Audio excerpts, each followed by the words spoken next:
right, there we go. Thank you. I'm John Vervaeke. I'm part of the study branch of the Bevry community for open collaboration and discussion. We've been going through all of John Vervaeke's 50 lectures on the awakening from the meaning crisis just recently. And so now we're able to have an interview with the man himself. Brett, would you like to sort of give a sort of introduction to the series or rundown of that? Sure. As we have left the axial age towards the secular present, we have lost the connection to ourselves, to each other, to the world, and our sense of purpose. This has been called the meaning crisis. In Awakening from the Meaning Crisis, his YouTube series, Professor John Vervaeke takes us on a journey from ancient Israel and Greece through to the modern age, documenting the history of the meaning crisis and the problems it has caused us, and presenting us the wisdom of the great philosophers from Socrates to Heidegger. Professor Vervaeke presents possible solutions through carrying out practices aimed at cultivating insight and wisdom, cultivating secular spirituality, sacredness, and awe, and presenting the idea of the religion that's not a religion. In doing so, giving us a rich new vocabulary to help us talk and communicate about the meaning crisis and our possible way out. Back to you, John. What do you think of that, Vervaeke? Well, call me John, please. Okay. Although that might confuse me. Yeah, that's all right. We'll know which John we're referring to. I think that's great. I guess the one thing I would want to put a little bit of a plug in for is the series also tries to show the relevance of cognitive science to these questions that have been brought up.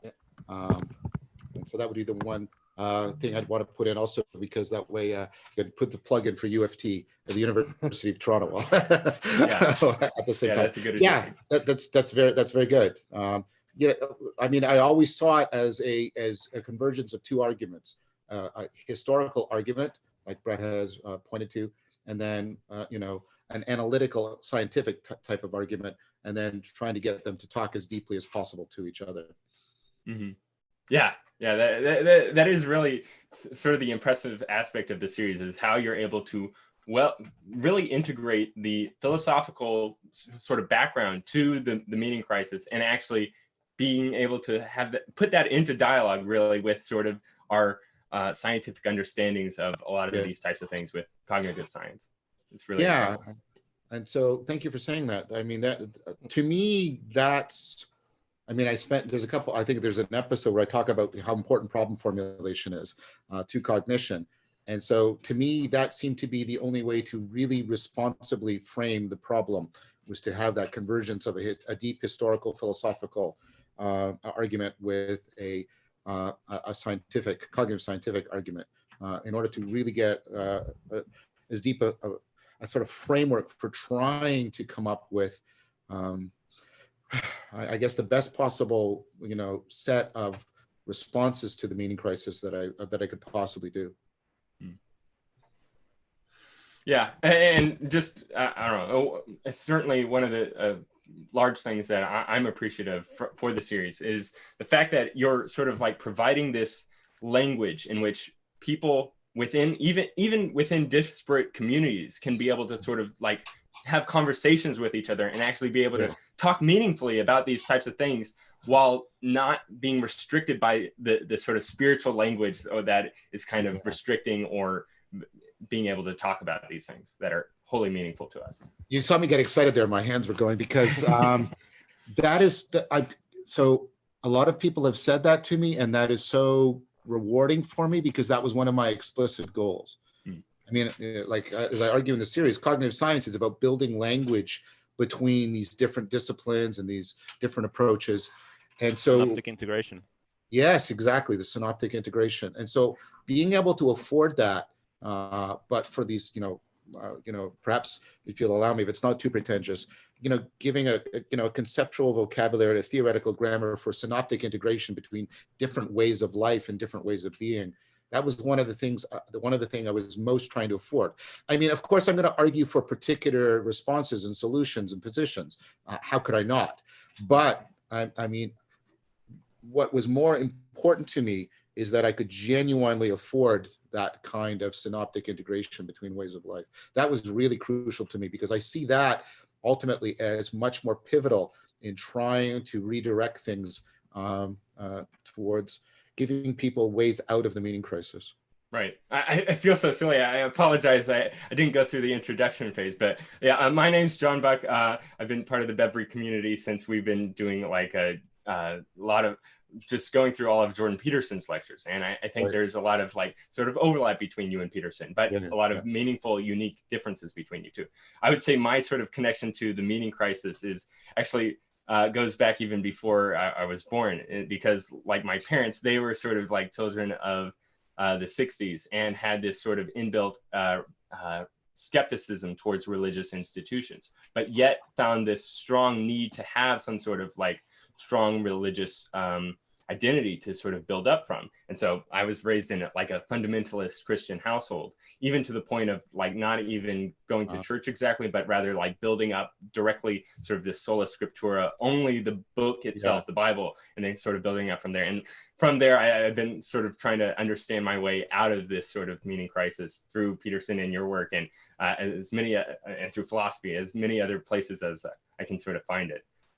You and I share that in our background. You probably heard that I was also brought up in a fundamentalist Christian family, and so yeah, I can deeply empathize with your past. Right. Yeah. Brett, you want to share or introduce yourself to John? Sure. So my name is Brett, or I go by Pleasure of Doubt online. I've got a small YouTube channel that I recently started where my focus is on having productive discussions between people with different views, and your being a bridge builder between people with different views, and trying to promote different types of discussions, and trying to get past our us versus them biases, figuring out ways around it so we can control for them. I don't think we can get rid of them, but control for them. So that's been a big focus of mine, and John introduced me to your series, and it's been, I think, hugely influential on my current thinking, and very much in line. My ideas are very much in line, I think, with what I've heard from you.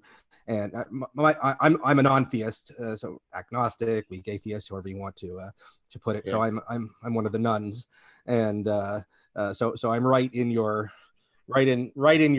target audience here, and so yeah, your series, I really appreciate that it provides a way forward for the nuns, that with the I'm not likely, I'm not part of a religion, but I'm not that likely to return to one, but the nuns need, I agree, this the religions have problems, but one thing they have done a relatively decent job is being an institution for meaning generation.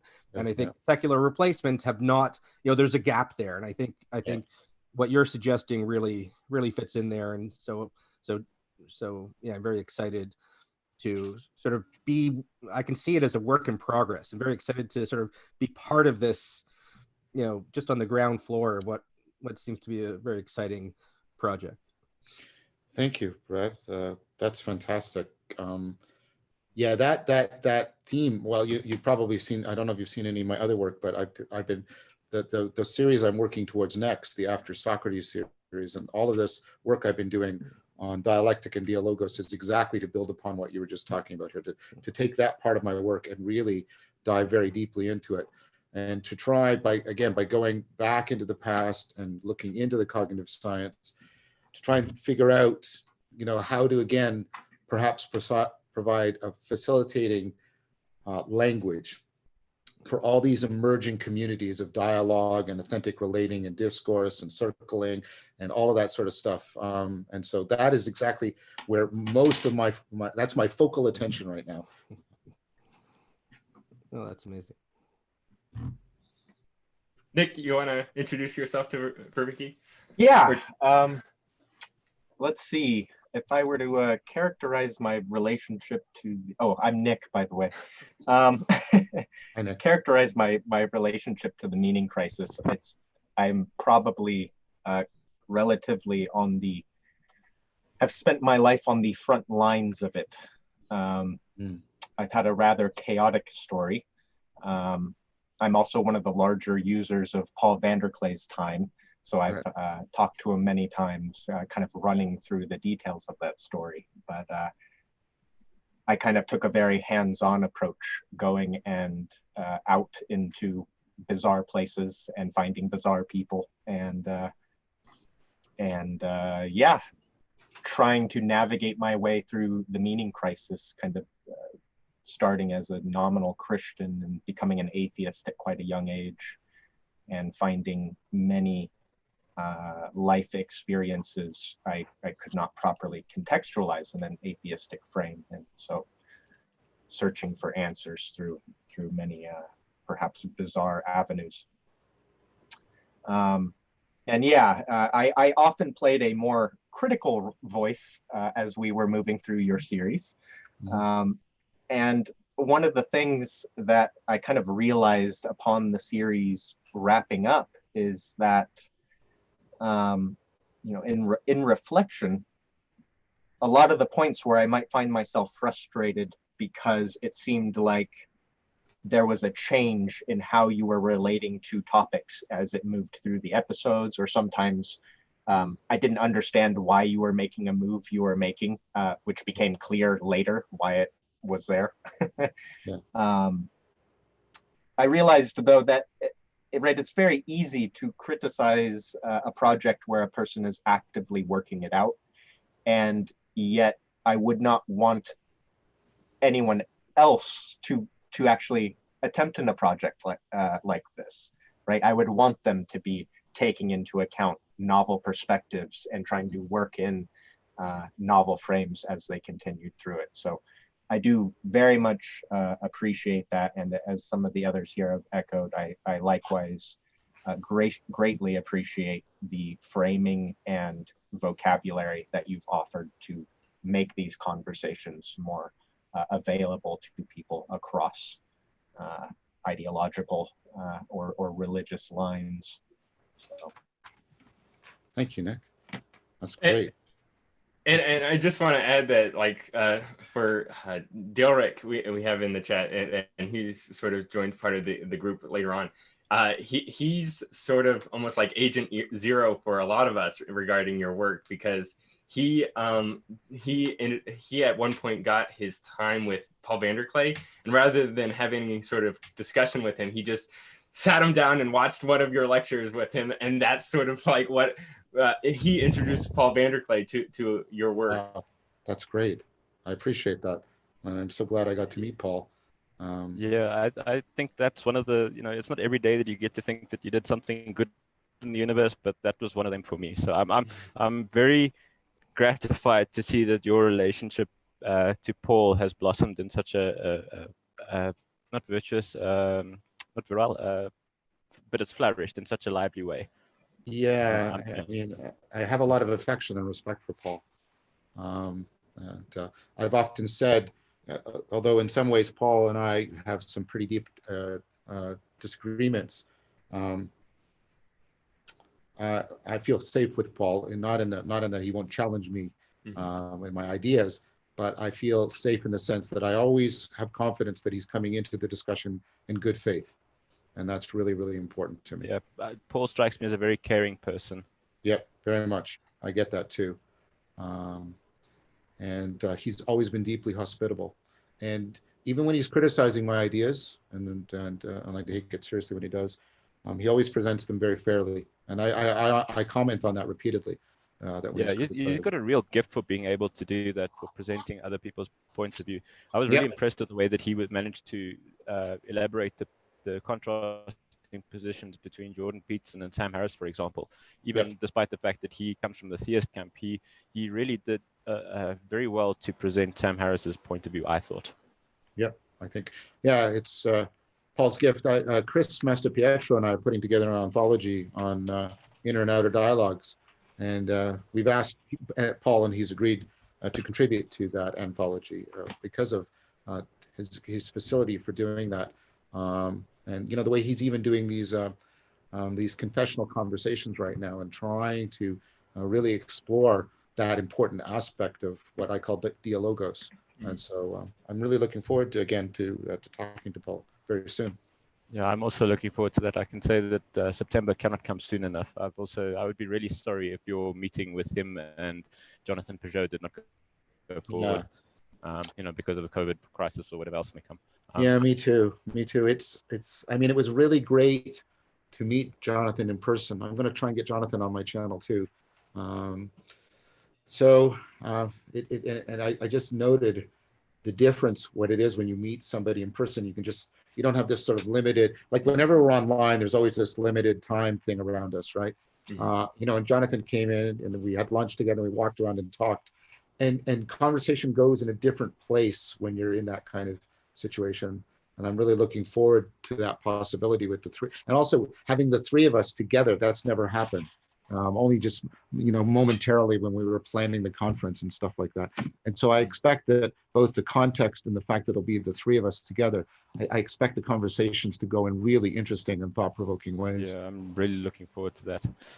So we all wrote kind of notes of appreciation. I guess that would probably work best to my introduction and really give a very good introduction. So I guess the best way to describe my relationship with the meaning crisis is that I'm pathologically curious, and I don't think that you can be pathologically curious today without running headlong into the meaning crisis. I don't think that people, there's nobody that has really been speaking about it.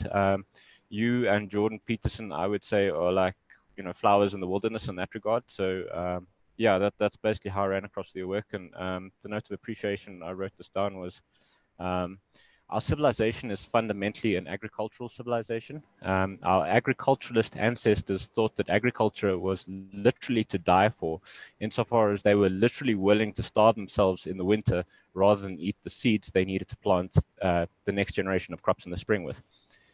In this sense, we are all benefactors of their willingness to sacrifice themselves in recognition of the importance of the agricultural way of life. My appreciation of the series lies mostly in the fact that I believe that the Four Ways of Knowing presents a contribution to humanity that is as much to die for as agriculture was as our far ancestors were concerned. Sorry, that last bit's a bit poorly phrased. Oh, well, that's high praise, but I Yeah. mean it very sincerely. So I don't think it's overstated at all. Thank you for that. All right. So yeah, I guess we can move into our questions for you, and hopefully I want you to realize that we're doing this trying to. The reason that we're raising these questions for you is because we deeply appreciate your work, and we believe in it, and that it can be. We want to do our part in being able to better understand it, and also do what we can to maybe help you in certain of these areas. So, sure. Okay, just so I know you've got a thick skin, and all of our I want it to be clear that our questions. Yeah. That's okay. That's okay. Right. I mean, I tried to. I mean, I even had an episode where I criticized my own work. That was quite funny, actually. Yeah, that's a weird headspace you get into when you do that. I do that much more when I'm lecturing on my courses. I'll put up my work and criticize it. So again, like I say, as long as people are coming at good faith and they're willing to listen and discuss, then yeah, let's go. Let's do it. Awesome. All right, Brett, you want to start us off? Great. So so here's just some clarifying questions on a couple definitions that we'd like to just nail down. So we've seen it describe meaning in different, if similar, ways throughout the course and after. And I'm not sure. It seems that your thoughts may have evolved on this. So could you give us your current definition of meaning and its components? So first of all, I want to make an important, caveat that when I use the term meaning, and I've explicitly said this, I'm using it as a metaphor. That's how the term is being used. That there's something analogous to how parts of a sentence fit together and fit to the world and fit the mind to the world that we're talking about when we're talking, but we're not actually, I'm not talking about linguistic or semantic meaning when I'm talking about meaning. I'm talking about what's often called meaning in life. So if you'll allow me to shift it to that, if you're okay with that, that's what I'm talking about. So for me, what we're talking about in meaning in life, I think meaning for me is ultimately the connect. So there's two parts of it. There's a functionality and a phenomenology, right? And they both have to do with relevance realization. So for me, meaning in life is the connection, the connectedness that is afforded to us by relevance realization. And that there's the functional connectedness, which is our ability to fit our cognition to the world, avoid combinatorial explosion, et cetera, et cetera. And then there's the phenomenological connectedness, the sense of belonging and the sense of mattering and the sense that one is deeply connected to oneself, to each other, and to the world. And so perhaps it seems at times like I'm shifting between those, but what I was trying to do with the relevance realization idea was precisely bridge between the underlying cognitive functionality and the phenomenological experience within states of consciousness. So that's why it has sort of that two aspect meaning to it. And would you include the figuring out our, I guess, the optimal grip on our agent arena relationship as part of meaning, or sort of a core underlying what allows us to have meaning? No, I think optimal grip is one particular. So optimal grip is a specification of how relevance realization is making an impact within our sensory motor interaction with the world. So the idea is, so relevance realization is a very comprehensive and therefore somewhat abstract concept. And what you're getting with optimal gripping is you're getting basically, okay, but how does the sensory motor interaction and our state of consciousness, how is it specifically shaped and fitted? So how does basically, I see optimal grip as how does the procedural and the perspectival, especially knowing, how are they getting coordinated together so that we're fitting the world in a way that is most functional for our ultimate sort of participatory relationship, the way we've been fitted by biology and by culture in the agent arena relationship. Did that answer your question? Yeah, I think so. Thanks for that. Yeah. The other definition we wanted to just get a bit of clarification on is what's uniquely distinct between being rational and being wise? So what's uniquely distinct about being rational and being wise is that, well, I do see that, I do argue for them being on a continuum. So there's not going to be, I'm being a little technical here, there isn't going to be an essential distinction, because if they're on a continuum, there can't be. But what I would say the difference is, when I'm pointing to rationality, I'm pointing to a systematic and reliable way of overcoming self-deception and affording flourishing. But when I'm talking about wisdom, I'm talking about how these different kinds of rationality, so for each kind of knowing, how they can also systematically relate to each other. So let's say you have propositional rationality and procedural rationality and perspectival and participatory rationality. And then how do they form a dynamical system so that rationality is itself being complexified? That's what I mean by rationally self-transcending rationality. Right. So just like you feed intelligence back on itself to get rationality, you feed rationality back on itself, the way the various rationalities feed on each other, checks and balances. So just to give one clear example, the way I say, for example, active open-mindedness is managing our propositional rationality, right? And mindfulness is managing our sort of perspectival. And then what you need is something that integrates the two of them together in a dynamic fashion. And that's now moving towards wisdom, something that's optimizing the relationship between the respective rationalities for each of the kind of knowings.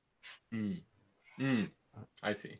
But right, you see what I mean? How that's not ultimately a distinction in essence. Right. It's a distinction on a continuum. Yeah. Yes, thank you. That's very, very helpful. Thank you. Yeah. So John, I really appreciate through your series, you sort of take a bit of a you sort of open it up for a lot of people from many different sort of perspectives that I think it makes it more inclusive for people to be able to interact with your work. But I got to say, I'm curious, like, which camp do you sort of find yourself maybe more leaning towards, perhaps? That being modernist, postmodernist, or pragmatist? Yeah, that's a good question. So, I mean, I share with the postmoderns the critique of the limitation of the Enlightenment notion of rationality. And that's actually come out in what I just discussed with Brett, right? And the limitation of knowing to propositional learning. So there's these two truncations. And so I share the postmodern critique of that. What I don't share, I guess, I don't like to treat postmodernism as just a homogeneous group, because there are deep and important differences between like Derrida, who I know very deeply, and Foucault. And you know, I've studied Foucault, you know, in graduate school, so I have some understanding. I take Derrida and Foucault very seriously, and other people under the label postmodern, I don't take as seriously, because I don't think they've produced the argumentation and the work. So with that important qualification in mind, right? And see, I even hesitate because I see Foucault towards the end of his career, especially when he's writing about technologies of the self, and he starts talking about Pierre Hadot's work. I see him coming around to what I'm concerned about, because the problem I have with the postmodernists is they got stuck in the critique of the truncation of rationality and propositional knowing. They got stuck in what Ricoeur, I think, really well described as a hermeneutics of suspicion, and so that everything is under suspect. And then what happens is, it's, if you'll allow me my language, it's continual frame breaking, and there's no frame making, and therefore the project. Like, it's like, well, yes, I get it. The Enlightenment went wrong in this way. But maybe another way of saying it is, where the Enlightenment went wrong is it deeply forgot wisdom. And what I don't hear the postmodernists giving us any guidance in is something that we perennially need, which is wisdom. And so I'm sorry, I'm not trying to, I'm trying to give you this. This is a long answer. I'm trying to say, you know, I'm sort of I take the postmodern critique seriously, especially the critique coming out of Nietzsche and Heidegger, but also aspects of Derrida and Foucault. But I have like I say, I think they get stuck in a permanent, you know, hermeneutics of suspicion. It's constantly frame breaking, and that goes with another point I want to. It's constantly frame breaking, and they've lost, I think, the frame making. The original project, which is what I think was lost in the Enlightenment, was wisdom. And another way of putting this is the postmodern discourse is usually justified around, you know, concepts like justice and freedom. I don't quite know what the postmodern idea of justice is, so I'm going to put that aside. But there's a sense in which what I'm saying is they have reduced freedom to freedom from. Yes, we want to be free from the restrictive grammar of the Enlightenment, but they have forgotten that freedom is also freedom too. But what are we free to? How are we free to flourish? How are we free to self-transcend?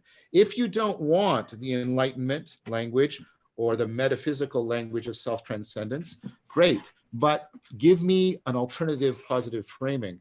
And so I in that way, I wouldn't classify myself as a postmodernist either. So pragmatism. So the pragmatist I know deeply is James. So I'm going to take him as the representative of this. I've read some Rorty, of course, and I've read Hilary Putnam. But James and Stephen Batchelor too, because I think he ultimately comes down on sort of the pragmatist end of things. So James has been a deep influence on me. He's one of my heroes because he's kind of a proto cognitive scientist, because he's a great psychologist, a foundational psychologist, and and an innovative and important, world famous philosopher. He also did some some of the preliminary neuroscientific work too, which was very primitive at the time. But so I like James a lot. The thing I have with James is that I think James, and I don't know if this is the case for Peirce, so I'm only going to speak of James, but I think it's Jamesian pragmatism that's most prevalent. The thing I have with James, and this is I think this comes out in Rorty too, is I think James, see what James is talking about.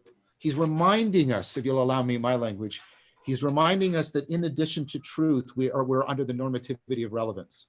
And I think that's what the pragmatists were remembering. They're saying, but wait, in addition to truth, there's relevance. And in some important ways, relevance is more important than truth. And I think that's kind of right, but I'm not sort of convinced that he got it right. But what seems to happen in James in ways that I'm quite critical of is he seems to think he can reduce truth to relevance. And I think that's kind of a mistake. And it's, I mean, you're probably aware, this is a classic argument, but I have never really heard a satisfying answer to it. You know, there has to be a sense in which we have some conformity to reality that establishes the relevance. We can't make everything actually come from the relevance. And the way I've tried to articulate that is I've tried to articulate relevance as something that's transjective in nature. And so in that sense, I'm not a pragmatist either. So what label would I mean, I'm in a lot of really great discussion with, you know, Thomas Bjorkman and Pascal, Layman Pascal and Zach Stein, people who identify as metamodern. The problem with that name is it's basically, sorry, this is not meant as an insult to these people. I have a lot of respect for what they're trying to do. But, you know, metamodernism seems to be a name for people who have the three rejections I just gave you. They say, well, I'm not a modernist. I'm not a postmodernist, although I take it seriously. And I'm not just a pragmatist, although I take it seriously. So I guess if you had to stick a label on me, it would be sort of a metamodern label. You know, and David Chapman seems to be going that same way too. I don't know if, but I guess of a little bit of self-critique. I don't know what value is coming out of that label right now. Now, that's not a deep, I mean, that's not a foreclosing criticism. I mean, Layman is putting together, and Chris and I have written a chapter for it, like an anthology on metamodernism. And so I think what is going to start to happen is a discourse around what this is as opposed to what it isn't. And I think if we start to move to a positive definition rather than to a negative definition, I'll feel more confident in whether or not I will self-designate as a metamodern. Gotcha. Thank you very much. That was excellent. Right. Nick? Well, thank you. So this question kind of comes from topics that Brett and I brought up multiple times while watching your series. And it in some ways relates to how the propositional can, in some sense, feed back down our chain of knowing. Yep. But it's while it is the case that non-theists and theists can have experiences that are wholly meaningful to them, are there nonetheless differences in meaning? And to what degree do the theist and non-theist propositions afford the ability to meaningfully contextualize a transformative experience? I think that's an excellent question. It's a question I'm giving a lot of thought to right now, Nick. And so this is very much more. So sorry, it sounds grandiose, but it's more at the cutting edge. I gave you the invitation. It's a little bit so it's more cutting edge, so this is going to be a little bit less well thought out perhaps, but maybe that'll allow us to explore it a bit together. I don't know, but I'm open to it. So I think that one of the things I'm trying to get a sense of is well, two things. Like I said, it's definitely the case, I acknowledge, and I think explicitly do this. I think it's in episode 11 or 12, you know, when people go into these, you know, higher states of consciousness, they'll come out of it and they'll say diametrically opposed things, which is why I said that's not probably a good guide to the phenomenology and the functionality. But you're saying, okay, if I'm putting words in your mouth, just challenge me. You're saying, yes, I get that, but are you implying that the propositional stuff makes no difference? And I didn't want to say that either. So is that a fair, like, if I got sort of the knife edge of your question? If I believe so. Yeah, okay, great. So yes, because the idea of, and I do make clear that all these kinds of knowings are feeding up and feeding down each other in a very complex, dynamical fashion. And so one of the ways, now, this isn't meant to be an exhaustive answer, but I'm hoping it will be an insightful answer. I'm trying to look at, worldviews and how they function, and how they're often pivoted around, or they have sort of a focal, they've got subsidiary stuff focusing on exemplary sort of people who have some disclosure of what's ultimate. I mean, so I'm thinking, and so the four that I've been looking at, I've been looking at like Neoplatonism, Taoism, Buddhism, and Vedanta. Again, I'm not claiming this is exhaustive. I'm not claiming this is exhaustive. But what you see, and what's really interesting, is there's kind of a dimensionality here, in that they all sort of talk about, they all talk about this, all these dimensions I'm going to lay out in a sec. But what they do is they foreground and background them in different ways. I almost think about it like they have sort of different, they're in the same state space, but they draw different attractors through it, if that works for you as an analogy. Yes, it certainly does. So again, what I'm saying is so I don't want people jumping on me, because I'm clearly saying that all four of them talk about all four of these dimensions. That's not what I'm talking about. I'm talking about what the propositional stuff seems to be doing, is it seems to be, right, in ways in which they foreground and background certain aspects. So for example, I think Neoplatonism, puts, it tries to get at the ultimate sort of as the source of intelligibility, right? But it talks about other things. Taoism, and I've practiced this for 29 years, so this isn't just, Taoism seems to try and get at the ultimate through like sort of self-organization in a really profound way. The Tao is the sort of ultimate way in which things flow and are organized. Now, both of them talk about the other. Neoplatonism also talks about how things self-organize. Taoism also talks about intelligibility. So I'm talking again, right? And then, Buddhism, especially, Shunyata, tends to put a lot more emphasis on, the way the ultimate is revealed to us in the constant, the constant withdrawal into the moreness of things, right? But it also talks about intelligibility, and it also talks about flow, right? You see what I'm trying to do here? And then Vedanta, it talks, about the sort of the way the ground within and the ground without resonate with each other as a way of talking about the ultimate. But again, Atman and Brahman. Yeah. So you see what I mean?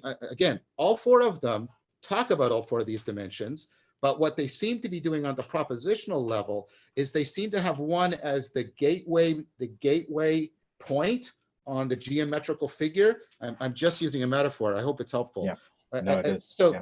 They basically say, if you look here, right, from this vantage point, this is how to look at the shape. And so they're all, right, so I see the propositional stuff as actually doing that.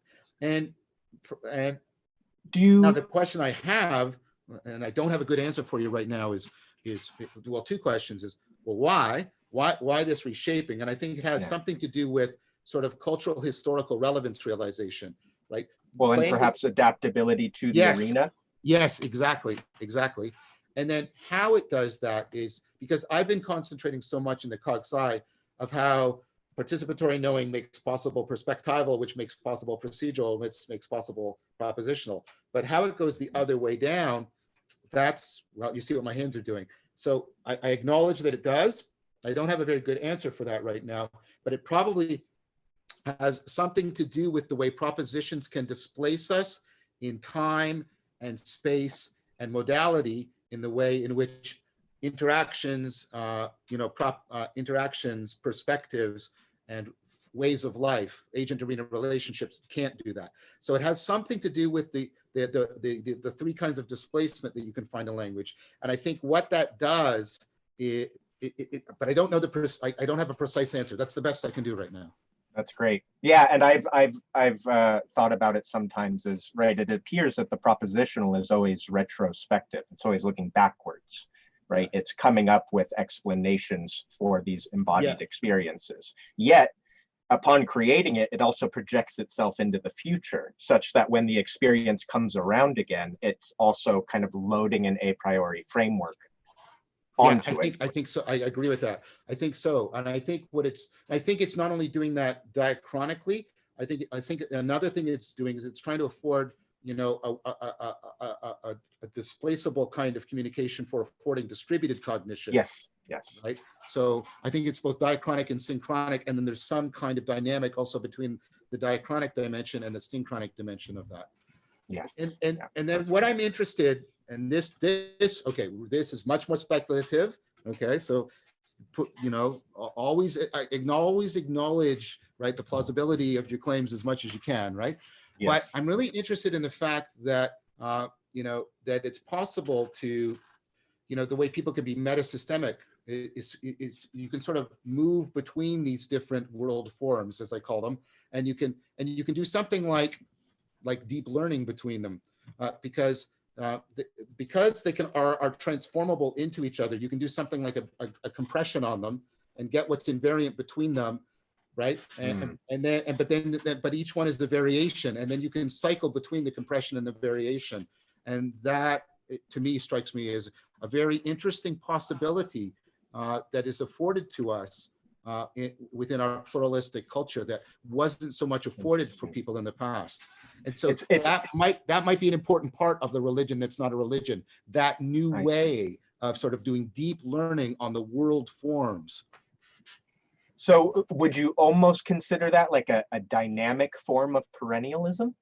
Yes. Okay. Yeah, and I've been sort of working that out with Zach Stein, where I was saying, a lot of us cut our teeth on Huxley, and I don't want to say anything nasty about Huxley, but standard perennialism, yeah, I think for scholastic reasons, it's questionable in some ways and philosophically. Yeah. And Farrar has done some excellent work on that.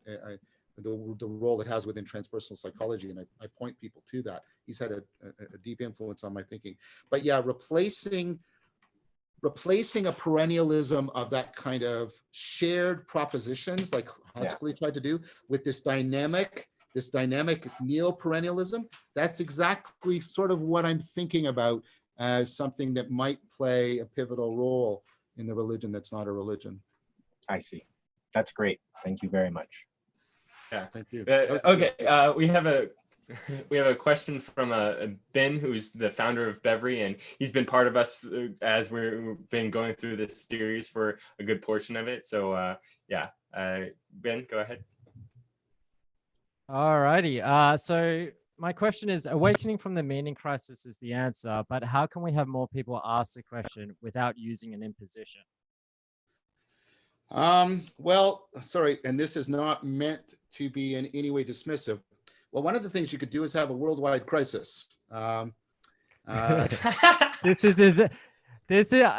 rephrased this several times. My original one was, create market necessity through selective pressures such as market and social catastrophes that necessitate survival or self-actualization or grassroots marketing. Let me try the more difficult one if you might. Okay.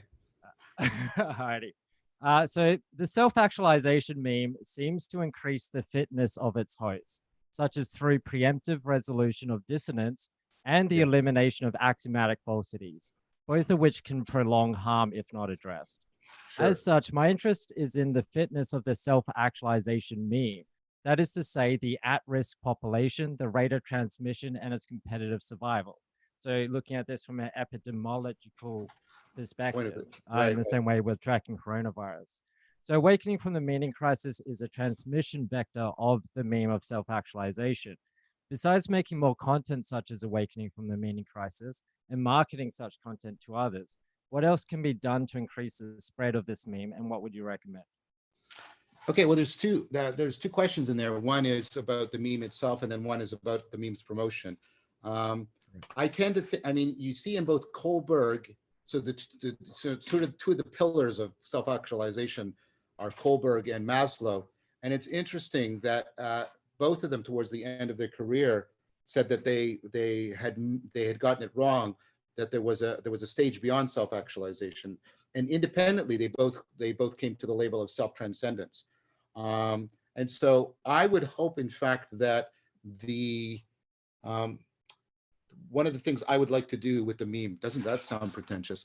One of the things I would like to do with the meme is to actually say, no, self-actualization is actually an affordance of self-transcendence, and we need to move back to what that means and what Maslow and Kohlberg and others meant by it. And then that sort of that might tie back into my answer to the promotional aspect of your question. And this has to do with the thing I've been talking about. I came up on Peter Lindbergh on the Stoa, and I talk about stealing the culture. And what I mean by that is I've been doing, if you'll allow me, these, the theory is very top down, but I've also been doing a lot of bottom up work. I've been trying, and I mean participant observation, involvement, commitment, connection, giving my time and talent and resources to the bottom up task of helping people build ecologies of practices, build actually communities in which these ecologies of practices are properly homed, not just housed, but properly homed. And I've been doing a lot about that. And then trying to get these various communities to network and talk together and try to, well, like I say, try to build a bottom-up alternative culture. So look, so my model here is Christianity, right? And the way it stole the culture of the Roman Empire. And it did a lot of bottom-up stealing of the culture before the top-down propositions actually were able to get, significant purchase. So I think, yeah, you should be making the arguments, and nobody stopped making the arguments. But I think what has to be done is, well, a lot of, and I'm playing on these words deliberately, a lot of cultivation of culture needs to be done. And so I'm devoting a lot of time to that. And I'm talking to people, that are putting time and talent into doing it like at various scales of social organization. And so I think that's very, very important. Why the two things might go together is, in order to build communities, in order to build a culture, I think you need a normativity beyond self-actualization.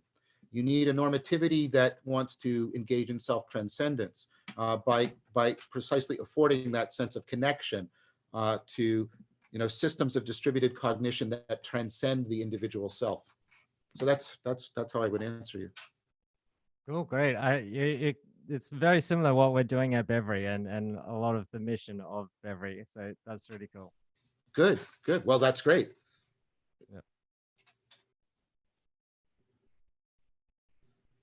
Yeah. We may have lost John temporarily. So yeah, Dowrick had the next question. Yeah, it's kind of a question from all of us, because I mean, we're putting these questions together, and this one was kind of an amalgamation of a common concern that a lot of us had. So I'm just going to read it.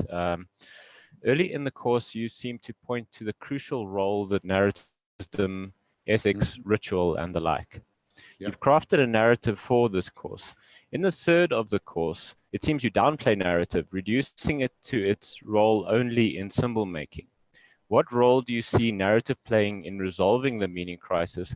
And do you see a role for the crafting of a academic ethics? Right. Could you hear that?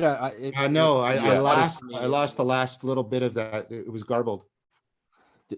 Okay, I'm just going to reread the last sentence. Is there an adequate replacement for narrative as a tool in transmitting wisdom and dynamic ethics? Did you catch the whole part? Is that? Yeah, I was did. There anything else that was missing? No, I think I have the whole thing. Okay.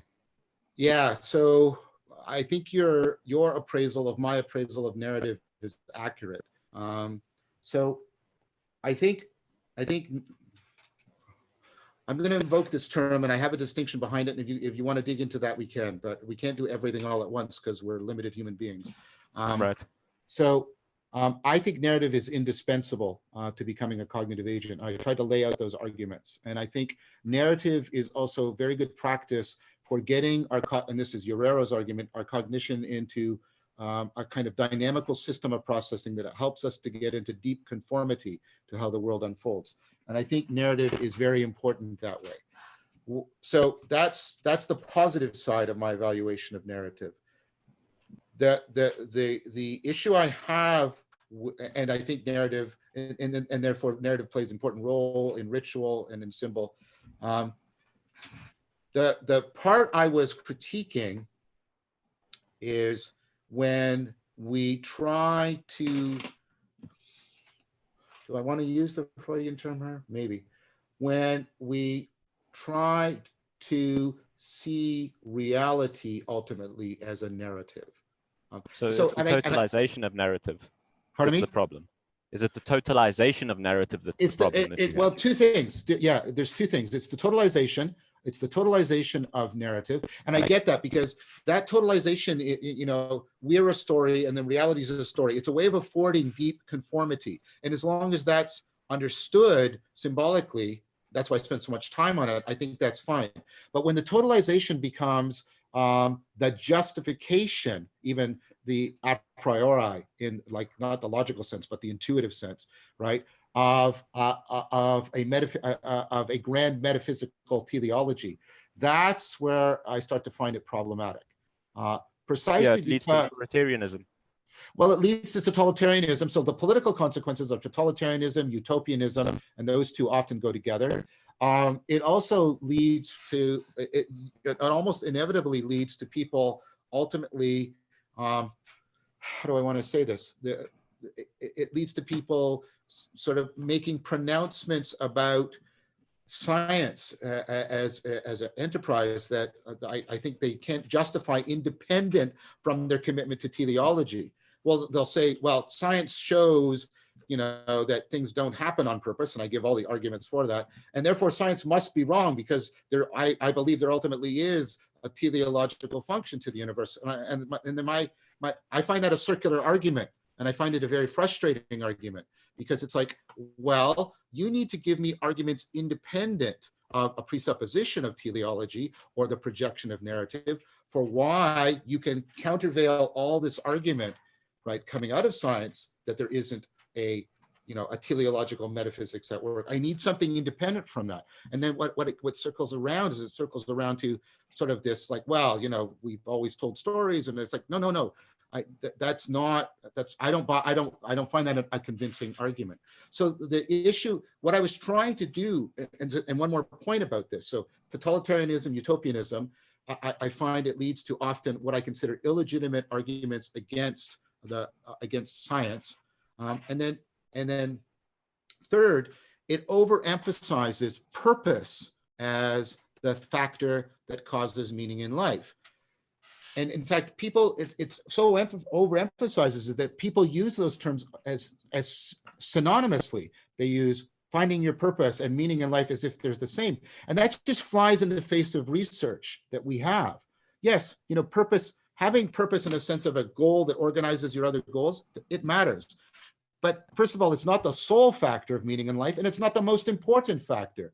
Mattering to other people and to other things, being connected to something bigger than yourself, right? Just that mattering is way more important than purpose. Now, if you I have a slight bit of pushback on that because isn't narrative the way that we determine how people matter to us to the degree that we're deciding how their goals match up with ours? We use narrative to evaluate that, and how other people matter to us is a function of that exploration of narrative. I don't see how we can do that without narrative. I think I agree with you on that. I think narrative is, and that's Daniel Hutto's argument, which I talked about, right? That you can't pick up on other people's mental states without narrative.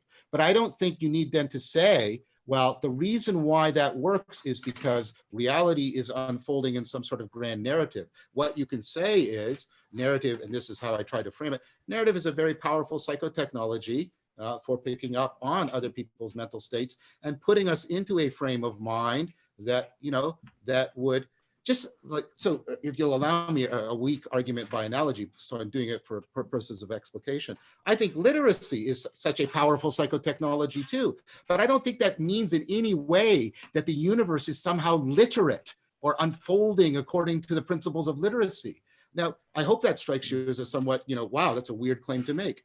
that's how the claim that because narrative is so indispensable to us and to understanding and knowing each other and getting meaning in life, that somehow legitimates, projecting it on to, reality. I find that very, very questionable. And Yeah, I think I do take your point with respect to the idea that narrative can be overinflated. I personally wouldn't contest that at all. I do think that there are some elements of the question that I think we'll come back later to Nick with respect to the idea of a dynamic teleology, but I'll wait. I don't want to jump ahead of the queue. Is there anything else that you wanted to say to the question? Well, I wonder if I could jump in a bit. Just so you talked about the psychotechnology aspect of narrative, and you've gone over in your course, how essential narrative has been in terms of myths and parables, and in terms of communicating patterns, of even identifying patterns in a way that we might not identify totally otherwise. So with the religion that's not a religion, like, do you see a role for the crafting of new narratives that are not designed to be dogmatic, they're designed to be dynamic, maybe even evolving, but do you see a role for crafting I do. new parables? Yep. And so I do. First of all, two things. One thing is we need to widen the space for the claims made by wisdom traditions that they ultimately get that sense of connectedness in a trans-narrative or post-narrative state. You have claims for this from clearly in Stoicism, where it advises you ultimately to give up on the narrative projects and pursue the vertical project of ontological depth. You definitely get claims like that in Buddhism. Part of what it means to give up the ego is to give up the idea that you're the center of a narrative, right? In some powerful ways. So first of all, I'm saying we need to make space for the deep, important claims that have been made by various wisdom traditions, that there are post-narrative states that seem to be actually deeply enhancing of meaning in life. That's one point. And so that means that we should therefore treat our narrative projects under that realization. And this is my way of trying to constrain them so they don't become totalizing. And again, this is more pro tem, exploring this idea, and it's because you said this dynamic narrative. I'm trying to say, if we could think of narrative rather than coming to closure as having a different function. So one of my inspirations for this is Tolkien's theory of fantasy. And so Tolkien has what he calls a recovery theory. And he's deeply critical of treating fantasy as escapism. And he's deeply critical of treating it as some sort of allegory of another world. He rejects both of those. Instead, he uses an anthropological analogy. He says, the way an anthropologist goes to another culture, has to go through culture shock and go through this enculturation. And then when they come back to this culture, they can see things that they couldn't see before, right? And so he proposes that at least his fantasy, his literature is supposed to have exactly that function. So take that notion and then take the emerging notion we have of augmented reality, where we sort of integrate, and we do this in experiments now, so this is a real thing. We sort of integrate virtual reality and real reality so that we can augment aspects of reality that we normally don't have direct access to. And I'm thinking the narrative of the future, oh my gosh, or at least the narrative, well, you asked me the question, so I'm allowed to talk this way, right? Would be an integration of that we've got sort of augmented, it's fiction, but not in the sense that it's disposable. It's, so I'm trying to get back this older notion of fictive, which is closer to the word fact, but it's not the same as fact.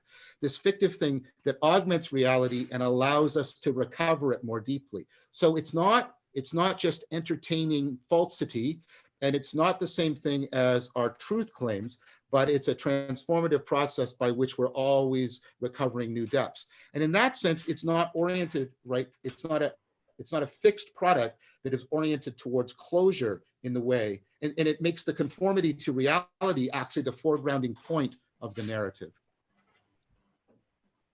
All right. Would you guys be all right if I jump to the teleology question, just because it seems so deeply tied to this conversation? I think it's a good time.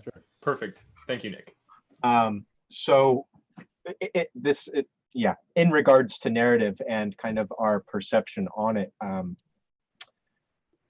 well, I can read the question and fill it out if it needs it. Sure. In the series, you throw out a teleological mode of understanding the world. However, you seem to replace it with aspiration.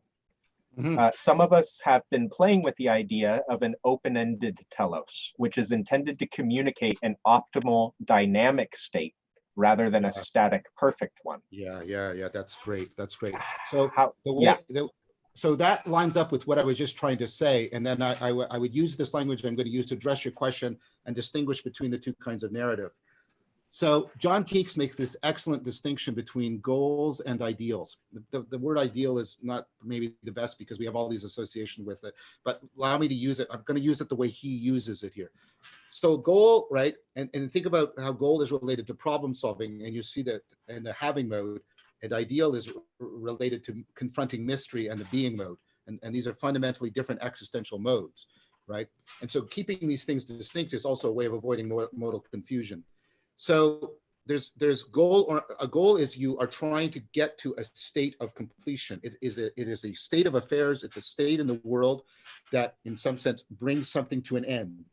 You come to rest in the goal, to use the famous Greek phrase, right? So you are no longer in motion once you've achieved the telos, right? To use a classic sort of Aristotelian framework. So Keeks says, compare, and you can see why that, so problem solving is goal oriented because you are trying to get to a state that completes whatever it is you lack or that is an obstacle, okay? Great. You can see why that's having mode. So Keeks compares that to ideals, and ideals are not goal states. They are what I would call virtual engines. There's sets of constraints on, so there are constraints on the manner of how you do anything, right? And so he talks about, like he said, one of his examples is, honesty is not a goal state. You don't get to it and say, aha, now I'm done. No more honesty for me. I can just rest, right? And same thing with wisdom. And so I think narratives, and the point about that, the point about honesty, or is right.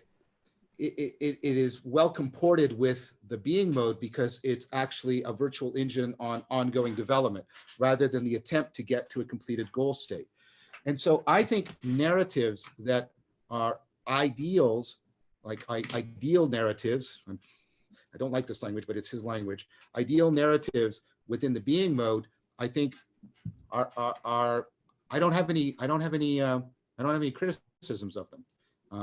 I see. I think they are really important, and that's what I was trying to get at with this sense of. But how, so what is it if it's not the if they don't resolve, right? If the problem isn't solved, traditional ways of understanding narrative. If the problem isn't solved and we don't, what's the point of the narrative? Well, this is what I'm trying to get at with Tolkien's notion of fantasy. The point of the narrative is the perpetual recovering, right, of this world by augmenting it through fiction and doing that kind of, so it's an ideal rather than a goal. And it's a different kind of narrative. It's a different kind of narrative. So, do you see any room in there to appropriately use the description of an open-ended telos, in that there is something bizarrely, almost like, it's a terrible term, but metastatic about a optimal dynamic state? Yeah, I mean, metastable is perhaps the metastable. Yeah, I think metastability is a thing. So let me ask you then, because I need this will help me answer you better if you answer my question. This sounds like a teleology that is severing itself very deeply from any notion of final causation. Is that fair? Am I mishearing you?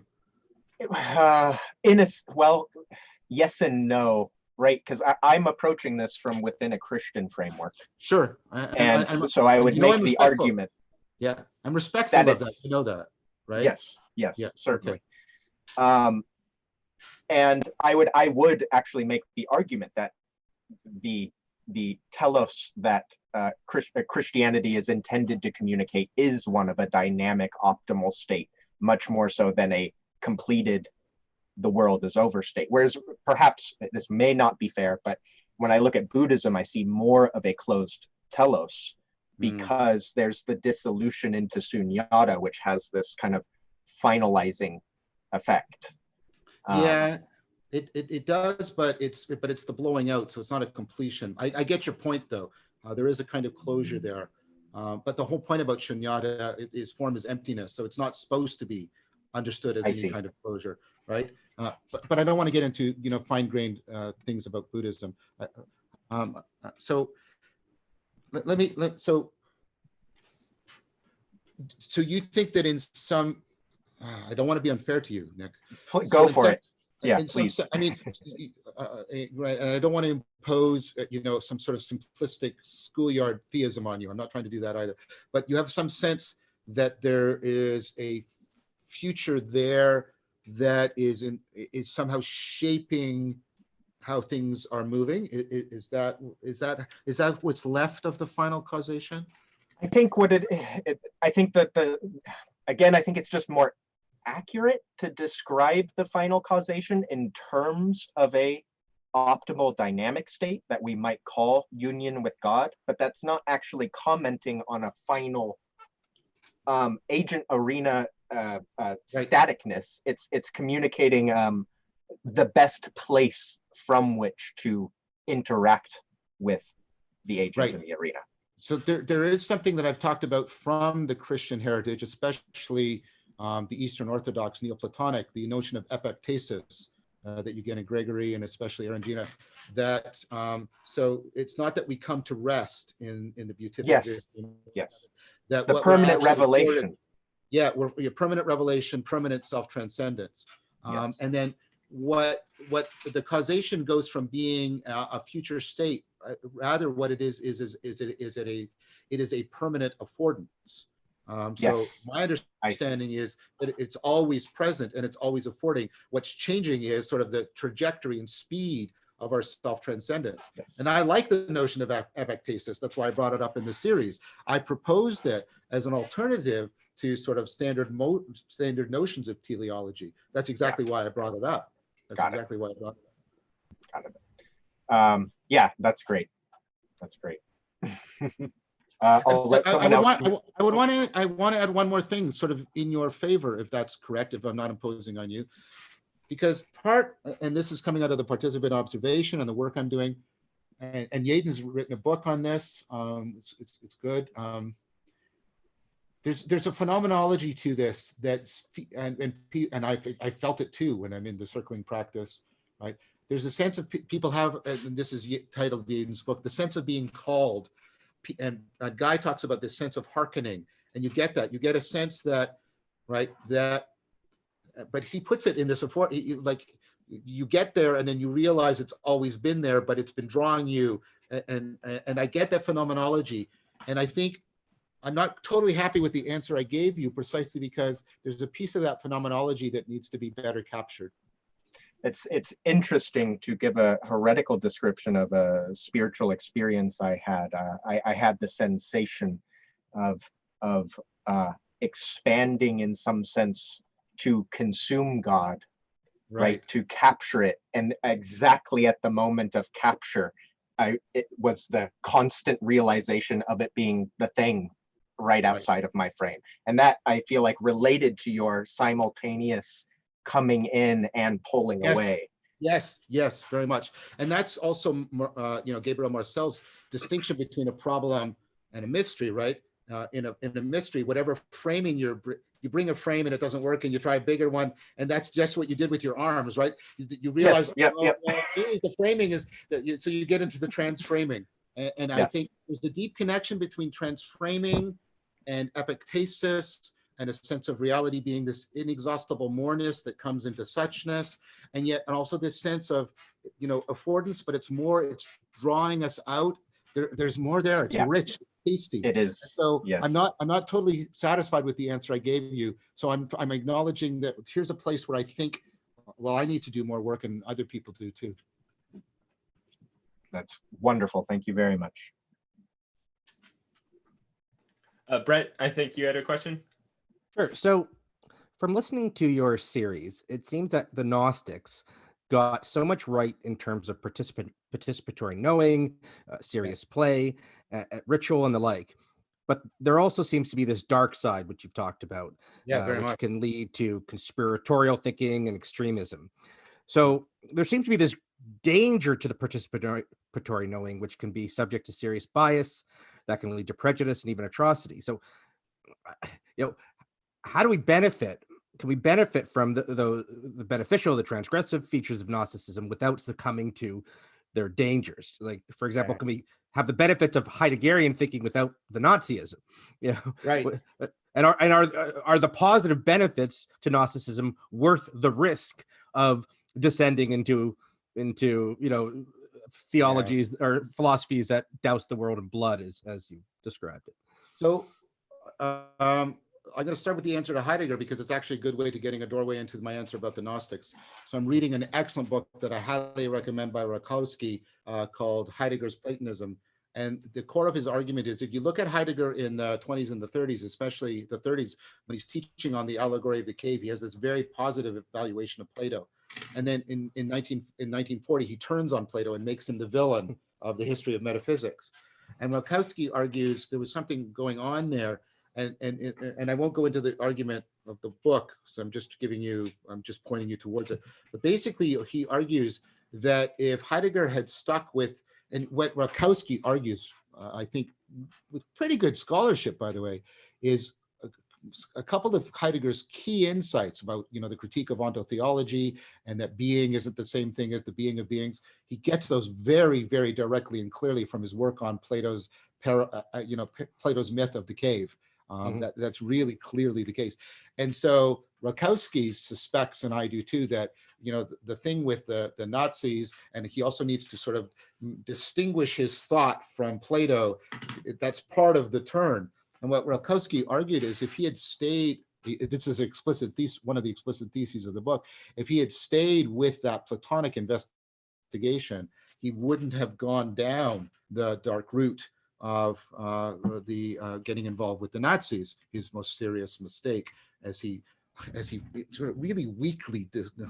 One of the things that pisses me off about Heidegger is he my most serious mistake. Oh, that's really not a strong enough description of what just happened there, right? So I think that's really good. Now, and that actually segues into the answer I want to give you. So I've ordered it. I'm reading it, but I've looked at it before. So Plotinus has this argument with the Gnostics. He has a treatise on it, and one of the things that I toyed with doing explicitly, but I didn't know if it would get too digressive. So I left it there more of implicitly. I was trying to say that the Gnosis is really good, but Gnosticism, a better home for Gnosis is in Neoplatonism. Rather than within Gnosticism, because what you have ultimately, and this is so relevant to the lot of discussions I'm having with Zach and others right now, Zach Stein, about how we turn to mythopoetic thought. The thing with the Gnostics is, you get the open-ended symbolism, you get the serious play, you get the participatory knowing, but and this is the point, it's similar to the critique I made of their successors, the Romantics. The concern for self-deception and for rationality and wisdom are not given enough due. They're just not given enough due. And I think you get the same deep concern, especially within later versions of Neoplatonism, especially after Iamblichus, what you get in Proclus, because I recommend Chetlup's book on Proclus, the later Neoplatonists, or Shaw's book on Iamblichus and theurgy, because what you see in later Neoplatonism is you've got all of this amazing rational reflection. Proclus's Elements of Theology is the direct inspiration for Spinoza's Ethics, right? It's that logical, right? That rational. But that is deeply integrated with theurgia, with ritual and serious play. And it didn't seem to go off the rails in the way that Gnosticism does. Do you think part of that might be the essentialism inherent in Neoplatonism? I don't know if it's the essentialism, because the thing, many people have made the argument that Neoplatonism is basically a kind of a con, and that it takes you all the way through this essentialism, and then at the end it pulls the rug out from under you about essentialism, because it's like, oh, it's all this, but what's beyond, but the one, and the one is beyond essence, right? And it's like, oh no, right? Which is kind of this really cool move. I think it's this really interesting jujitsu move within Neoplatonism that I'm really intrigued about. It enacts a drama in you. Yeah, I think, oh, sorry, this is biased because of my own background, but maybe nevertheless, there's truth to it. So you be the judge. I think that Neoplatonism is a much more synoptic integrative approach, right? In which transgression has a role, right? There is the exploratory variation, but there's also the compression, there's the compression and the synoptic integration. And I think that is missing in the Gnostics. The Gnostics are almost comprehensively transgressive. And then what's the only thing that can fill up that space is all of this, at times, and I mean this seriously, you know this, you've seen the series, at times very profound mythopoetic symbolism. But it's, like I said, it's divorced, even though there's all this mythopoetic representation of Sophia and wisdom and, you know, and self-transcendence. And they seem to, they talk at times that they like Plato, but there isn't, I can't find a clear wisdom project within the Gnostics. I can find it hollow. I can find like very clear. Pardon me. I said, would you say it's hollow like Romanticism by any chance? Geez, that's a good question. I mean, Romanticism. It tends to. Wow, that's really good. Because there's the same way, you know, there's a similarity there. I'm sorry, I'm playing with this in my mind. I hope. Yeah, fair enough. Go ahead. There's a similarity, right? Because the way the Romantics treat the world as a blank canvas upon which they project, it's very similar to the way there is this comprehensive rejection of the world within Gnosticism as something that you merely break through. Exactly. Yeah. Oh, that's really good. I hadn't thought of that connection before. That bears more thinking, but my initial response is, I think that's a very insightful connection. Yeah, that has to me at least the prima facie plausibility of a good insight. Yeah, I think we've got some questions that actually touch upon that later. So, yeah, I hope we can get to them. Yeah, just if I can do just a follow up. So on the risk, you know, in going forward, say in using Gnosis in the religion that's not a religion, do you see a risk of saying, well, you know, ideally we focus on wisdom, or we focus on, you know, we focus on rationality, and we focus on areas to temper the more negative propensities that Gnosticism can lead to, but not everybody's going to follow, you know, in any movement, not everybody's going to follow it, and that there could be some dangers down the road by putting such an emphasis or putting such a high place for this type of. Yeah, I think there's risk. Yeah, I do. I think there's risk of that kind of dark side of Gnosis. I think it's emerging right now, and I've been talking about how the COVID crisis is exacerbating and accelerating domicide, reciprocal narrowing, and you know we're like in an Old Testament arena, because we have this invisible, nebulous, ubiquitous threat that can kill us and is literally demanding purity codes from us. I mean, we're in a Gnostic nightmare right now. And so the temptation for the dark side of Gnosticism and conspiracy theories are blossoming like crazy. So yeah, I think there's a risk. Yeah, I definitely think there's a risk. So that's what I mean. I guess I didn't do it well enough, I think. I was trying to separate Gnosis from Gnosticism, and I was trying to get. No, I understand that, but I guess my thinking is, my question, I guess, is there something about those practices that we like that naturally leads to these dark sides? I don't know, in terms of bias and so. Oh yeah, now I get your question better. So that's really interesting. I want to play with that question a little bit. You guys are doing really juicy, tasty stuff. I really like it. So, because one of the most interesting theses of Jung, and one that R.B. No, what's his? It's not R.B. I'm confusing the name. He wrote The Roots of Jung. I can't remember. It starts with an A. But anyways, the thesis of this, and this is one of the criticisms I have of Jordan Peterson, is that he tends to wed Jung, I think, too uncritically to an apologetics of Christianity, because Jung seems to have argued, and there's places where he explicitly states it, that the default mythology, and I use that word the way I use it in the series, the default mythology of the psyche is Gnosticism. That unless you do, and Jung is kind of ambivalent towards that too, by the way, right? That unless people are educated and unless they can do things, that people will sort of naturally default towards Gnosticism. And so the idea that there might therefore be a kind of, well, if you'll allow me, like a default attractor state towards that, yeah, that again strikes me as a really insightful hypothesis to explore. That, and you can see why, Christianity, for lots of other reasons too, by why Christianity and Neoplatonism formed this alliance. Part of why they formed that alliance, the alliance they did, was, I think, to provide a counteractive education and culture to sort of our Gnostic proclivities. So I think that's a really, yeah, I do think that, yeah, that there might be, the psyche might self-organize in ways that would default towards an attractor like that. That's at least I think that's a hypothesis worth thinking about in depth.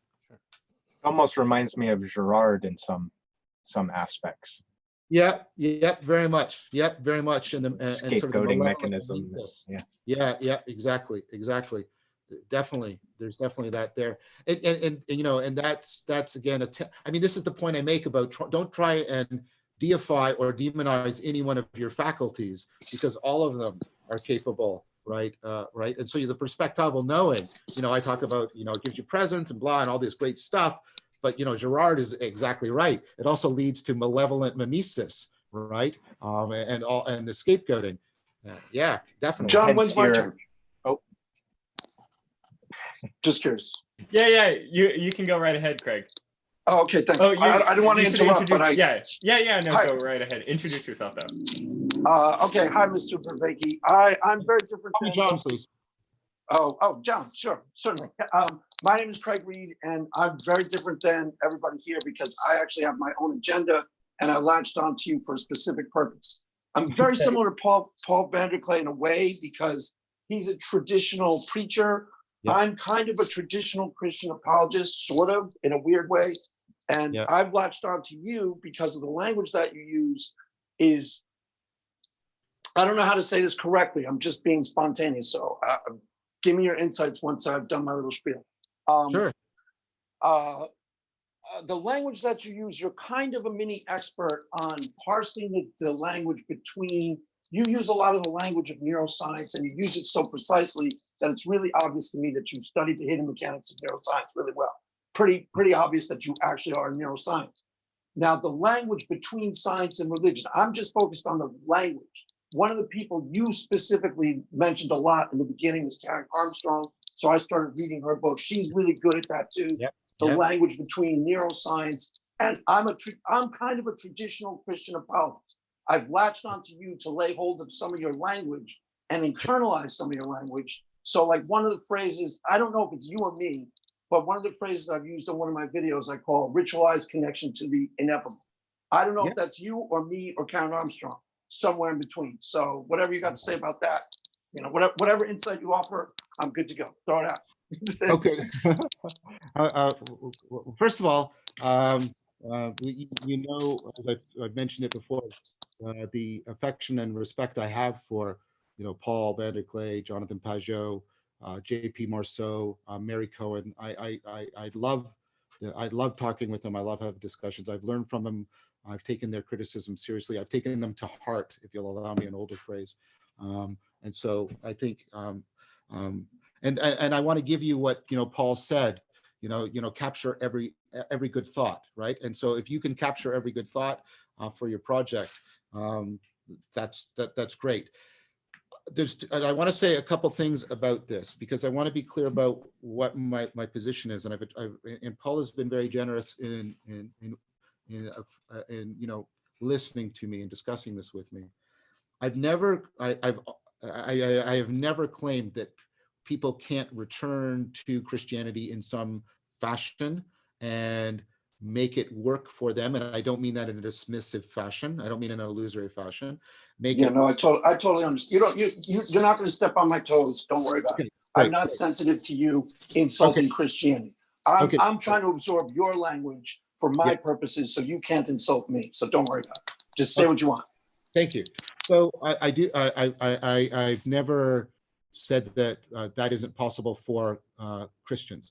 What I do say is I think that's also possible for Buddhists and Taoists and Neoplatonists, and I think that has to somehow work, with the project of Christian apologetics. I don't have to solve that problem because it's not my problem; it's yours. But I do think it's a problem that has to be solved.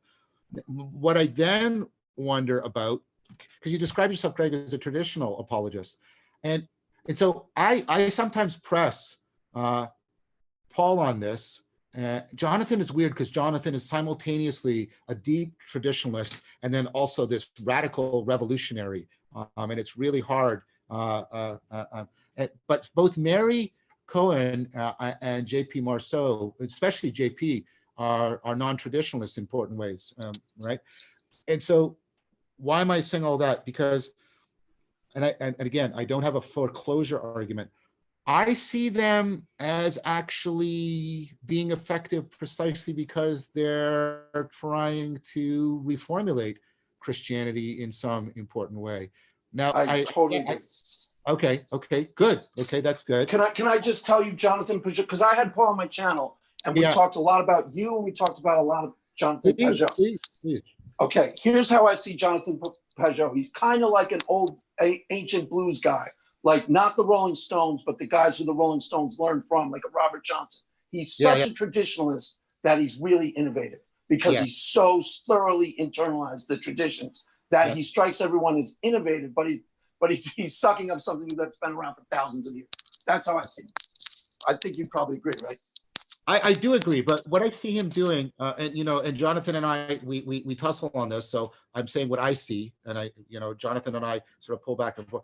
I see him, I see him retooling a lot of the theurgic aspects of Neoplatonism in a really powerful way that I see similar to what was happening historically towards the end of Neoplatonism and people like Proclus and Damascus and people like that.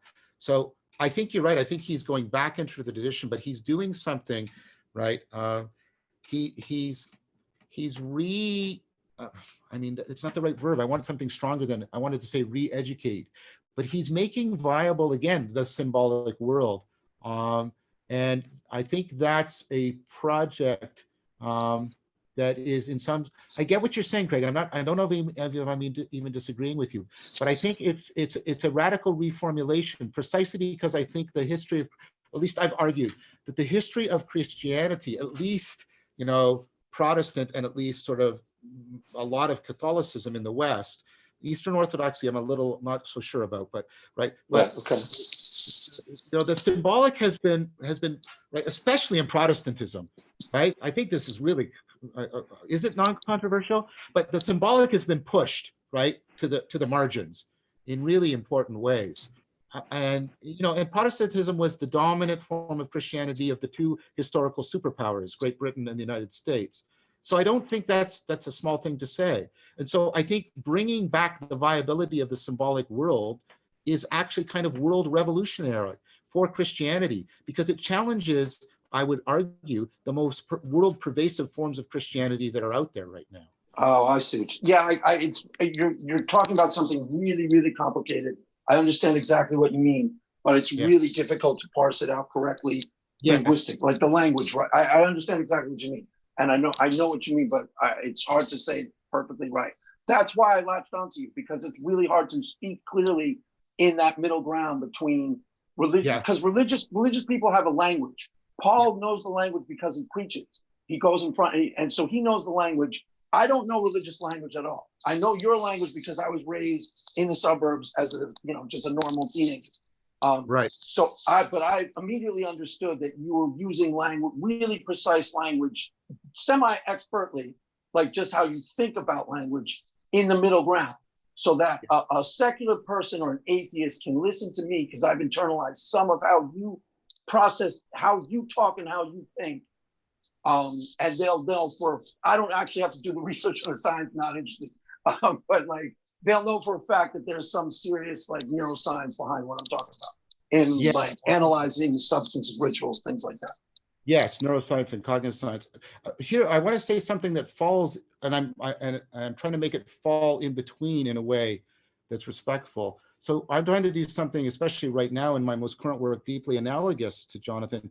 And this will sound pretentious, but I'm trying to recover the logos, and not as a concept or a metaphysical entity, or just as something that shows up symbolically in art, but as something that we inactively participate in. Yeah, I get that. I totally understand that. Yeah. That's in a way that is Christianity, though. In the beginning was the Word, and the Word was with God. Probably not how you view Christianity, but I get that. And in the series, I'm going to include Eriugena as one of the people that took dialectic to kind of a culminating state in sort of the Socratic tradition. And who's she? Who? I don't know her. John Scotus Eriugena. Okay. He's a theologian. Jonathan Pageau and I talked about him in our last conversation. He's a theologian in the courts of, I believe, right around after the time of Charlemagne, and he was bringing sort of this. In my mind, he brought sort of Christian Neoplatonism to sort of this culminating fruition, and then he basically gets sort of pushed aside in the West. But you can see similar currents. Can I ask a weird question? Do you think he got pushed aside because of a political agenda? Like, people accuse Christianity in particular, but religion of a power dynamic that was political first rather than spiritual and pure and ritual. Rituals are pure. I think you would agree with that, right? Ritual is purely connecting to something subjectively, right? Is that fair? Well, there's two things. We can talk about ritual more at depth. But let me answer your first question, and then you can maybe. Yeah, I'm not trying to talk too fast. I just know that you're smart enough to handle it. So if I'm throwing, I'm not throwing fastballs to throw you. I'm throwing fastballs because it's liberating. Honestly, I swear to God, that's true. I swear it's liberating because I know you'll know exactly what I'm talking about, and I know you got some insights that you could really give me. So I'm trying to really cut to like something that you could give me that I could walk away with. If that makes any sense. Promise. I'm not trying to throw you. So the answer to the first question is I'm ignorant. I don't know of anybody. We don't know why Eriugena is pushed aside and he's sort of eventually declared heretical. It's not clear in the history. So I need to read more. I've been reading more, but I have not found any good convincing answer to that question yet. So I don't know if it's just my ignorance that I'm reporting right now, which is quite possible, or if there's just general ignorance, and that's why I haven't come across an answer. I haven't come across an answer, so I don't know. So the idea about ritual, I didn't quite catch everything you said. I think ritual is really, really important, and I think ritual is imaginal and transjective in all the ways I talk about that. It's one of the most important ways in which we get a participatory knowing of transjectivity, and therefore really afford deep transformation and aspiration. And I've talked about, in work I've published, how ritual integrates aspects of mindfulness and aspects of flow and aspects of hypnotism together. So why it's so powerful. I don't know if that's what you're asking me about, but I think both in terms of its functionality and the kind of knowing it affords to us. I think ritual is really important, and I've been consistently arguing for that.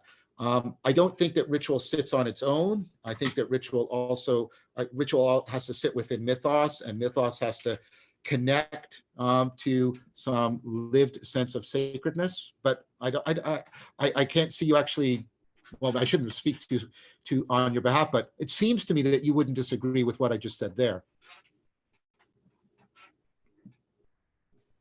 Just wanted to jump in. Well, Craig's might not be there, but Oh, wait. I just wanted Oh, to say on ritual. I wanted to say your series. Like, I've never been a big anti-theist, but your series just gave me a new appreciation of the benefits of religious ritual that I hadn't appreciated in any way before. So that I just wanted to chime in. Thank you for that. Well, I mean, that's where Jordan Peterson and I are in a kind of deep alliance. I mean, Jordan Peterson is a really complex guy, and I know him more personally than most people. I'm not close friends with him, but I have spoken with him at length, in person, and we've been together at conferences and stuff like that. And one of the things that I think made Jordan famous was what and these two belonged, well, one thing with two parts. He put his finger on the meaning crisis, and he put his finger on that there's a functionality to religion that the new atheists were missing. And in some ways, I've tried to articulate what Jordan was ascending to and trying to lay out and explicate it and elucidate it. I have some criticism, therefore, of his work, but I want to give due credit to the power of what he did there. Jordan, I think Jordan wants to be Moses and I want to be Socrates, and that's a fundamental difference between us. Well, he lays down 12 rules and I just try and talk to people as much as I can. So there's a bit of a difference there. I was really thinking just earlier today that you have the charisma of a teacher, but he has the charisma of a proselyte or a prophet. And that's the distinction between you two. Yeah, I think that's true. And I think I would agree with that. So I think, I mean, and Brett, part of what the research shows is that the nuns are by and large not rejecting religion because of sort of atheistic argumentation. I mean, some do, of course, but by and large, the rejection, because many of them take up alternative ersatz religions of their own and spiritualities of various kinds and all kinds of things. So thinking that that's a group of sort of homogenous, argumentatively convinced atheists is just demographically false in my mind. And so what's more important to me is, and thank you, by the way, for saying, my concern for the nuns, NONES, is real, because it is deeply real, because my older son is in that place, and I see it, right? So I care about it deeply, personally as well. I think the reason why the nuns are rejecting most of the established religions because of sort of what I tried to get under this notion of viability. They don't find them viable. They don't find them as spaces in which, well, if you'll allow me to quote St. Paul, in which they could live and move and have their being. And so it's for them, it's not primarily a matter of evidence, it's much more a matter of relevance. And this has to do with all kinds of things. It has to do with the history. It has to do with the fact that we have sort of, I take Thomas Bjorkman's argument to be a good one. We've sort of defaulted to the market as our only God and as our only normative authority. And, and that messes up, that defaulting and collapsing, that homogenization of kind of idolatrous normativity, I think also strangles how traditional religious ways of life could be viable to people. So I think there's historical reasons that I went over at length in the series. I think there's current situation happening right now where we're at sort of socioeconomically, sociopolitically. And I think those are much more relevant factors. And what that means for me and for Jordan is to step back and say, okay, let's take it then that the new atheist diagnostic, and the only one of the new atheists that I actually sort of respect as a thinker is Dennett, by the way, because he's also a good cognitive scientist. So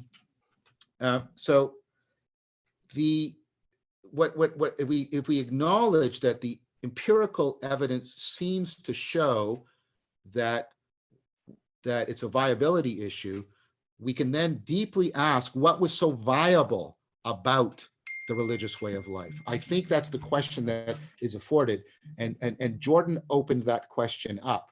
I was already independently working on this, and then he opened it up, and my work converged with it, I think, in a felicitous manner. Spot on, I think, what you just said. I think that's 100% on the mark. Oh, well, thank you for that, Greg.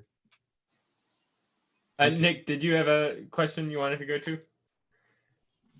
Yeah, we can keep moving. That was a great area of the conversation there. So this one, it actually seems like it's almost been answered in pieces as we've been talking, but I will put it forth and see what you think about it. Is the permanent quest an act of domicide because you are denying yourself a place of refuge? How do you get a sense of home if you're always in a permanent quest? It seems like being able to have a secure sense of home actually alters our understanding or affords us a novel form of exploration. So it's not to say we should be staying home, but it does mean that it does change the character of the explorations we do move through. And this is kind of a two-parter. I tied in Heidegger here as well, because Dasein and the definition of Dasein seems to have this kind of a domicide-like effect. Well, at least the thrownness is definitely at least resonates with domicide in some ways. Yeah. Okay, so let me try the first part, and then maybe that'll give me the tools for getting into Heidegger, which is always dangerous. So one of the things I try to explore in this series, and this goes back to, I think it overlaps, and maybe you're alluding to this, it overlaps with that the distinction between kinds of narratives that we were talking about earlier. Because I'm very interested in the project that came out of the Cynics and the Stoics of trying to really deeply reformulate what home meant in a powerful way. And then I see this also in aspects of Taoism too. And I think the Stoics actually corrected the Cynics in a powerful way, because I think the Cynics are transitional. They get sort of this halfway idea. So the idea is that, home is actually what you set your heart on. That's the Cynic idea, right? And it's more your skills and virtues and sensitivities and sensibilities by which you are capable of establishing agent arena relationships, affording participatory knowing. And so in that sense, home is much more a functional thing for the Cynics, but they sort of think, well, what that means is, make your home somewhere other than man-made institutions. And I think that's still a mistake. And where I think what the Stoic correction of that, which I think is the deep insight, is no. What you should be thinking about the homing process, and what you should be understanding what it's doing. And what it's doing is instead, right, it's the whole thing, it's bringing into awareness, right, this the process of co-identification, et cetera. And then what Stoicism, I think, then says is, and it's this interesting move, and it's kind of the essence, of rationality. One of the essential moves, not the essence, sorry, one of the essential moves of rationality, which is take your fixation off the products of your cognition and put it on the process. Because I hope by saying all that, I'll now say something that doesn't sound paradoxical or ridiculously self-referential. The Stoics recommend that we find our home in the homing process itself. And then for me, that is always part of a quest, because what I tried to argue is, right, sacredness is always a movement between like the accommodation, the opening up to the numinous, but also the assimilation, and it's relevance realization writ large. It's the deep, right? It's the variation and the compression, and the homing is the assimilation, and the numinous is, right, the accommodation. And you have both of those on a quest. Because if you only have one, you don't have quest, you have horror. And if you only have the other, you don't have quest, you have just staying at home. So Static. Yeah. that's I think that insight of trying to find your home in the homing process itself and seeing how it is bound up with, you know, the project of exposing yourself to the way reality, because the Stoics were important about this, reality transcends any of our meaning-making projects. And so although they are constantly homing themselves in their wisdom, right, they are also constantly reminding themselves of the horror of fate. I see. You know, it's interesting. It actually, it seems like there's a tie-in with an idea I've been trying to play with that you directed me towards, which was anatheism. Yeah. And I'm probably misusing it from the original source. But what I realized trying to kind of integrate it in a more participatory way rather than an intellectual was that it almost felt more like having faith in the resurrective potential of the story rather than having faith in the characters of the story. So in a sense, it's like having faith that if this thing dies, it will come back. And so I don't have to hold on to it and try and preserve its life artificially. Thank you, Nick, because this is what I'm trying to get at with Socratic faith as this sense of right relationship, continuity of contact with the logos, rather than the assertion against evidence of a set of propositions that guarantee me that I get to this particular place, right? And so, yeah, that sense of because Socrates, I mean, the dialogues famously often do not close; they do not complete. Right, but he's willing to. He has a faith in the logos that he's willing to follow the argument wherever it can go. And I keep saying, you know, pay attention to the fact Socrates is ridiculously relevant right now. He's doing the dialectic when Athens is literally under siege and has suffered a huge plague that has killed Pericles and a lot of the leadership. You know, he's ridiculously relevant right now, and his Socratic faith, right, not only got him and his followers through the crisis, it afforded, you know, well, it was one of the things that laid the seeds for stealing the culture eventually. Yeah, yeah, and it was interesting too because again, just referencing that, the sense of security that kind of washed over me upon transitioning into that form of faith was, well, it felt more like a home than trying to stick to the propositional, which almost felt like staying in somebody else's home. Wow, I love your phenomenology here. This is so cool. Because I was talking to somebody about this earlier, and I was trying to get at the notion of Socratic faith as the way I'm faithful to my partner. And that is some of the old biblical imagery, and right, in both the Old Testament in God's covenant with Israel and the New Testament in Christ's relationship to the church, right? And you know, and so my faithfulness to this, I'm in this like amazing relationship with this woman, right? And my faithfulness to her is not that what it is I'm trying to maintain, you know, this continuity of contact with her so that I stay in right relationship with her. Not that I keep her fixed or I'm saying this is where the relationship is going to go, because I can't do that to the relationship. I don't have that authority over it. I don't know how it's going to go, other than I have the, the sense of, you know, if I am right, if I get into right being, I will be coupled to this relationship, wedded to it, if you'll allow me this language, in the right way. So I stay in right relationships to her. And so I stay on course with this relationship. And that's the sense of faithfulness I'm talking about. Absolutely. Yep. And right, in my mind, it's triggering a lot of the Christian symbolism that talks about a similar, right? Yes. There's many points where it's saying, like, don't follow the letter of the law, like you're not accomplishing anything by doing that, etc., etc. But yes, that was wonderful. Yes, I agree with that too, what you just said. Yes. Now, John, we want to be very respectful of your time. We've so far gone an hour and 50 minutes. Are you willing and able to go on for several more questions? Well, I actually, it's getting to the point where I'm going to need to go to the washroom soon. Gotcha. Because we've been here a while. If you'd like you to take a break, we could like interact with the chat for a while, or if you'd like to actually put it into it, well, we're fine with either. Well, I'm actually genuinely torn here because I'm having a rip-roaring good time right now.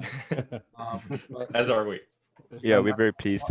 Yeah, I'm also sort of wanting to spend some time with some of my loved ones tonight. Sounds like we should schedule another discussion. Yeah, I'm butting back for a shorter chat. Yeah, if I'm happy with that, actually. Yeah. You'd be happy with that? All right. Can you handle one more question at least before we leave? Yeah, I was going to say, why don't we go for like another 5 more minutes or so, and we wrap it up. But yeah, I like what Benjamin's suggesting. I'm happy to come back. Excellent. Yeah. Great. Okay, great. And we'll do that question, and then I'll do a little show for. Yeah, if we can have a little bit of project time after we end the recording, that would be great, if that's possible. Yeah. All right, Brett, you want to give them the question you had there? Sure. So I just want to make sure. Am I muted? No. Okay, great. So like I said, I'm a non. I'm right in your target audience. I'm an agnostic, but you've warned against autodidacticism. Yes. But I guess my question is, what should someone like me be doing right now? While the religion that's not a religion doesn't exist, while these institutions don't exist, yeah, I get that. When we're not, when there isn't that structure and that group and that community that has the experts who are guiding us through all the rituals and so on, what should we be doing now? Okay, well, first of all, sorry, I really don't want this to be self-promotional, but it is the case at hand. I think what you've been doing, like following through my series while being in a deep discussion group, is exactly one of the things you should be doing, that you use as a deep training at many of the kinds of knowing of your normativity, so that when you're trying to put together an ecology of practices, you don't whiz off into some crazy direction. Yeah, very much. So I think, if you'll allow me to redescribe what you've been doing for 50 hours or more over all this time, I think that this was actually a spiritual exercise for you in the deep sense of the word, in the way Pierre Adome. And I think this is where dialogos and dialectic act as that metapsychotechnology that train you existentially, train you in all the kinds of knowing, so that they hone your sense of normativity of what's true, good, beautiful, relevant, right?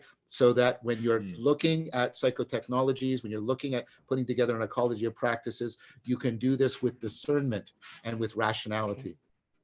That's what I would say. Excellent. Yeah, it's perfect too, because like about like several episodes into us like doing the series on YouTube, I've realized that what we're doing is not really very provocative, I'm sure, to an audience, but it's really provocative for ourselves, just because it puts us into a situation where we have to make the notes, we have to focus and intently try to understand each of your episodes, and they're like highbrow stuff. You have to actually put in effort in order to understand your work, and through that, 50 hours of watching your lectures, and then each conversation about being like 2.5 hours sometimes, it's like you're actively developing your understanding for your work, and from there, hopefully cultivating wisdom for moving forward. That is, I mean, I don't want to put demands on people, but that is how I want my series to be watched. I want it to be watched by groups of people who that discuss it in deep dialogue about it. That's how I want it to be watched. Perfect.